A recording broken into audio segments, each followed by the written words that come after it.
నకిరేకల్ నియోజకవర్గానికి అన్ని రంగాల్లో అభివృద్ధి చేస్తానని అన్నారు ఎమ్మెల్యే వేమ్ల వీరేశం. ఇక నల్గొండ జిల్లా నకిరేకల్ పట్టణంలోని ఎమ్మెల్యే క్యాంప్ కార్యాలయంలో స్థానిక మండలాలకు సంబంధించిన 543 కళ్యాణ లక్ష్మి షాదీ ముబారక్ చెక్లను వేమ్ల వీరేశం లబ్ధిదారులకు పంపిణీ చేశారు. గత ప్రభుత్వంలో కళ్యాణ లక్ష్మి చెక్కులు అధికార పార్టీకి చెందిన వారికి మాత్రమే ఇచ్చారని, ఇక కాంగ్రెస్ పార్టీ ప్రభుత్వం ఏర్పడిన తర్వాత అర్హులైన లబ్ధిదారులందరికీ చెక్లను పంపిణీ చేస్తున్నామని ఎమ్మెల్యే తెలిపారు. ఇక ప్రభుత్వం అందించే సంక్షేమ ఫలాలు ప్రజల వద్దకు చేరాలని, సంక్షేమ పథకాల కోసం ప్రజలు ఆఫీసులో చుట్టూ తిరగకుండా చూసుకోవాలని ముఖ్యమంత్రి రేవంత్ రెడ్డి చెప్పారని ఆయన తెలిపారు.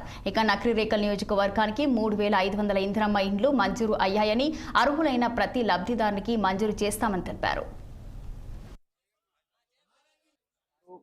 కట్టంగూరు, గీతపల్లి, నార్కడపల్లి, చిట్యాల మండలాలకు సంబంధించి 300 కళ్యాణ లక్ష్మి చెక్కులు, 543 సిఎంఆర్ఎఫ్ చెక్కుల్ని పంపిణీ చేయడం జరిగింది. కళ్యాణ లక్ష్మికి సంబంధించి 3,34,800 రూపాయలు కళ్యాణ లక్ష్మి, 1,43,00,00,000 పైచిలకు సిఎంఆర్ఎఫ్, దాదాపు 4.5 కోట్ల పైచిలకు సిఎంఆర్ఎఫ్ కళ్యాణ లక్ష్మి చెక్కుల్ని ఈరోజు 800 మంది పైచిలకు పంపిణీ చేయడం జరిగింది.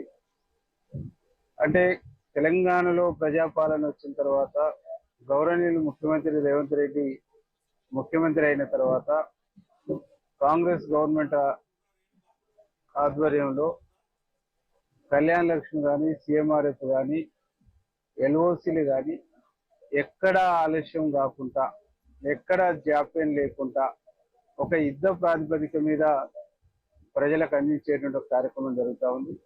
దీంట్లో మా అధికారులు కానీ, సిఎంఆర్ఎఫ్ తీసుకొచ్చి ఇచ్చేదాంట్లో మా కార్యకర్తలు కానీ 6 నిమిషాలు పబ్లిక్ సర్వీస్